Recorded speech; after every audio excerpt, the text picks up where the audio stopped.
ਬਹੁਤ ਸਾਰੇ ਲੋਕ ਅਜਿਹੇ ਹੁੰਦੇ ਨੇ ਜਿਹੜੇ ਆਪਣੇ ਮਨੁੱਖਤਾਵਾਦੀ ਸੋਚ ਕਰਕੇ ਨਾ ਸਿਰਫ ਆਪਣੇ ਰਿਸ਼ਤੇਦਾਰਾਂ, ਮਿੱਤਰ ਪਿਆਰਿਆਂ, ਪਰਿਵਾਰਾਂ ਦੇ ਵਿੱਚ ਬਲਕਿ ਦੂਜੇ ਫਿਰਕਿਆਂ ਦੇ ਵਿੱਚ ਵੀ ਆਪਣੀ ਇੱਕ ਚੰਗੀ ਸਤਿਕਾਰਯੋਗ ਥਾਂ ਬਣਾ ਲੈਂਦੇ ਨੇ। ਉਹ ਅਜਿਹੀਆਂ ਪੈੜਾਂ ਪਾ ਜਾਂਦੇ ਨੇ ਕਿ ਉਹਨਾਂ ਦੇ ਜਾਣ ਦੇ ਬਾਅਦ ਵੀ ਉਹਨਾਂ ਨੂੰ ਬੜੇ ਫਖਰ ਦੇ ਨਾਲ ਯਾਦ ਕੀਤਾ ਜਾਂਦਾ ਹੈ।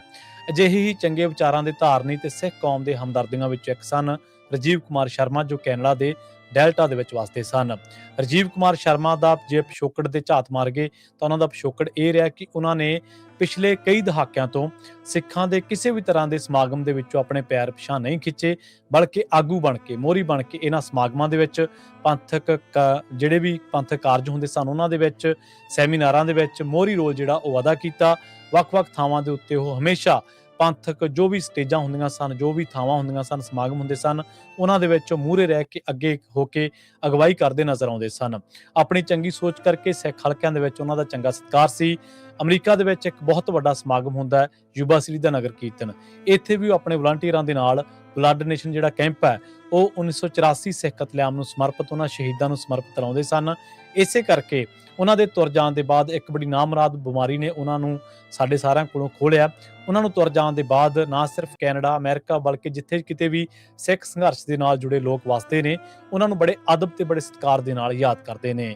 ਪੰਜਾਬੀ USA ਨਾਲ ਉਹਨਾਂ ਨੇ ਯੂਬਾ ਸਿਟੀ ਨਗਰ ਕੀਰਤਨ ਦੇ ਦੌਰਾਨ ਇੱਕ ਇੰਟਰਵਿਊ ਕੀਤੀ ਸੀ।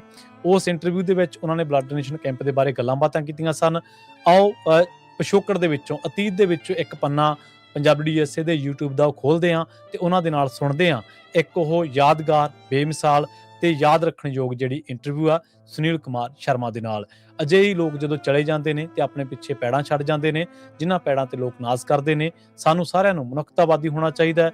ਜਿੱਥੇ ਕਿਤੇ ਵੀ ਧਰਮ, ਇਨਸਾਫ, ਜ਼ੁਲਮ ਦੀ ਗੱਲ ਆਉਣੀ ਚਾਹੀਦੀ ਆਉਂਦੀ ਹੈ ਤਾਂ ਸਾਨੂੰ ਉਹਨਾਂ ਲੋਕਾਂ ਦੇ ਨਾਲ ਖੜਨਾ ਚਾਹੀਦਾ ਹੈ ਜੋ ਹਾਸ਼ੀਆ ਗ੍ਰਸਤ ਕੀਤੇ ਗਏ ਹੋਣ, ਜਿਨ੍ਹਾਂ ਨੂੰ ਹਾਸ਼ੀਏ ਤੇ ਧੱਕ ਦਿੱਤਾ ਗਿਆ ਹੋਵੇ। ਆਓ ਸੁਣਦੇ ਹਾਂ ਰਾਜੀਵ ਕੁਮਾਰ ਸ਼ਰਮਾ ਜੀ ਦੇ ਨਾਲ ਨਗਰ ਕੀਰਤਨ ਦੇ ਉੱਤੇ, ਯੂਬਾ ਸਿਟੀ ਨਗਰ ਕੀਰਤਨ ਦੇ ਉੱਤੇ ਪੰਜਾਬੀ USA ਵੱਲੋਂ ਕੀਤੀ ਗਈ ਇੱਕ ਖਾਸ ਤੇ ਪੁਰਾਣੀ ਇੰਟਰਵਿਊ, ਜਿਹੜੀ ਕਿ ਯਾਦ ਦੇ ਰੂਪ ਦੇ ਵਿੱਚ ਹਮੇਸ਼ਾ ਸਾਂਭੀ ਜਾਏਗੀ। ਕੈਨੇਡਾ ਦੇ ਵਿੱਚ 1,76,000 ਜਾਨਾਂ ਸਿੱਖ ਬਚਾ ਚੁੱਕੇ ਆ। ਇੱਥੇ 10ਵਾਂ ਸਾਲ ਆ। ਦੂਜੀ ਗੱਲ ਇਹ ਆ ਕਿ ਇਹ ਕੰਪੇਨ ਕੈਨੇਡਾ ਦੇ ਵਿੱਚ ਸਟਾਰਟ ਹੋਈ ਸੀ, 25 ਸਾਲ ਹੋ ਗਏ।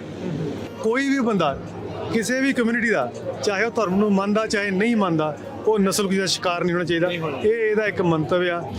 ਵਾਹਿਗੁਰੂ ਜੀ ਕਾ ਖਾਲਸਾ, ਵਾਹਿਗੁਰੂ ਜੀ ਕੀ ਫਤਿਹ। ਗੁਰਦੁਆਰਾ ਸਾਹਿਬ ਟਾਰਾਬੀਨਾ ਯੂਬਾ ਸਿਟੀ ਦੇ 44ਵੇਂ ਮਹਾਨਗਰ ਕੀਰਤਨ ਦੇ ਸੰਬੰਧ ਦੇ ਵਿੱਚ ਸਮਾਗਮ ਚੱਲ ਰਹੇ ਆ। ਉੱਥੋਂ ਦੀ ਕਵਰੇਜ ਤੁਹਾਡੇ ਲਈ ਪੇਸ਼ ਕਰ ਰਹੇ ਆ। ਇਸ ਮੌਕੇ ਆਪਣੇ ਨਾਲ ਤੁਸੀਂ ਦੇਖ ਸਕਦੇ ਆ ਜਿਹੜੀਆਂ ਇਹ ਬੱਸਾਂ ਖੜੀਆਂ ਆ ਬਲੱਡ ਡੋਨੇਸ਼ਨ ਲੈਣ ਦੇ ਲਈ। ਇਹ ਹਰ ਸਾਲ ਉਪਰਾਲਾ ਜਿਹੜਾ ਉਹ ਕੀਤਾ ਜਾਂਦਾ ਆ।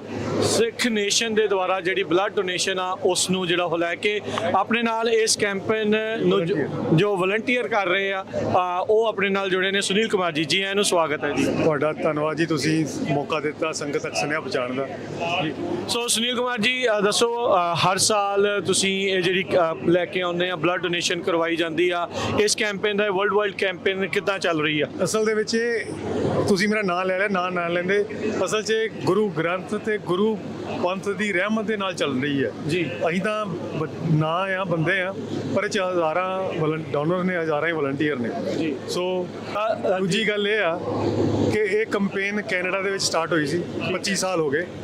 ਕੈਨੇਡਾ ਦੇ ਵਿੱਚ 1,76,000 ਜਾਨਾਂ ਸਿੱਖ ਬਚਾ ਚੁੱਕੇ ਆ। ਇੱਥੇ 10ਵਾਂ ਸਾਲ ਆ ਜੀ।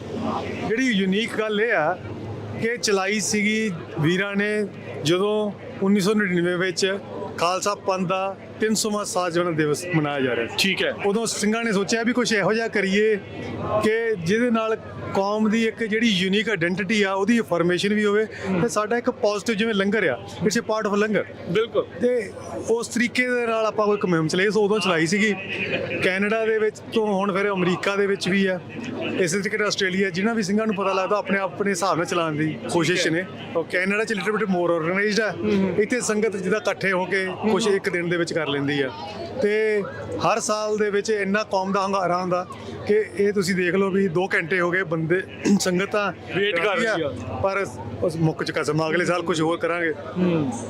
ਇਹ ਕੌਮ ਦਾ ਜਿਹੜਾ ਰਿਸਪੌਂਸ ਆ ਗੁਰੂ ਗ੍ਰੰਥ ਤੇ ਗੁਰੂ ਪੰਥ ਨੂੰ, ਪਲੱਸ ਜਿਹੜੇ 1984 ਦੇ ਵਿੱਚ ਅਸੀਂ ਸਿੱਖ ਨਸਲਕੁਸ਼ੀ ਦੇ ਵਿੱਚ ਜਾਨਾਂ ਨਹੀਂ ਬਚਾ ਸਕੇ ਉਹਨਾਂ ਵੀਰਾਂ ਭੈਣਾਂ ਬਜ਼ੁਰਗਾਂ ਦੀਆਂ, ਇਹ ਉਹਨਾਂ ਨੂੰ ਇੱਕ ਡਿਗਨੀਫਾਈਡ ਸ਼ਰਧਾਂਜਲੀ ਆ। ਜੀ ਜੀ ਤੇ ਇਕੱਲੀ ਸ਼ਰਧਾਂਜਲੀ ਨਹੀਂ, ਇਹ ਅਸੀਂ ਚਾਹੁੰਦੇ ਆ ਕਿ ਇਸ ਮੈਸੇਜ ਦਿੱਤਾ ਜਾ ਸਕੇ ਕਿ ਜਿਹੜੀ ਜੈਨੋਸਾਈਡ ਆ it's not a part of human nature, not even any community. ਤੇ ਅਸੀਂ ਚਾਹੁੰਦੇ ਆ ਕੋਈ ਵੀ ਬੰਦਾ ਕਿਸੇ ਵੀ ਕਮਿਊਨਿਟੀ ਦਾ, ਚਾਹੇ ਉਹ ਧਰਮ ਨੂੰ ਮੰਨਦਾ ਚਾਹੇ ਨਹੀਂ ਮੰਨਦਾ, ਉਹ ਨਸਲਕੁਸ਼ੀ ਦਾ ਸ਼ਿਕਾਰ ਨਹੀਂ ਹੋਣਾ ਚਾਹੀਦਾ। ਇਹ ਇਹਦਾ ਇੱਕ ਮੰਤਵ ਆ।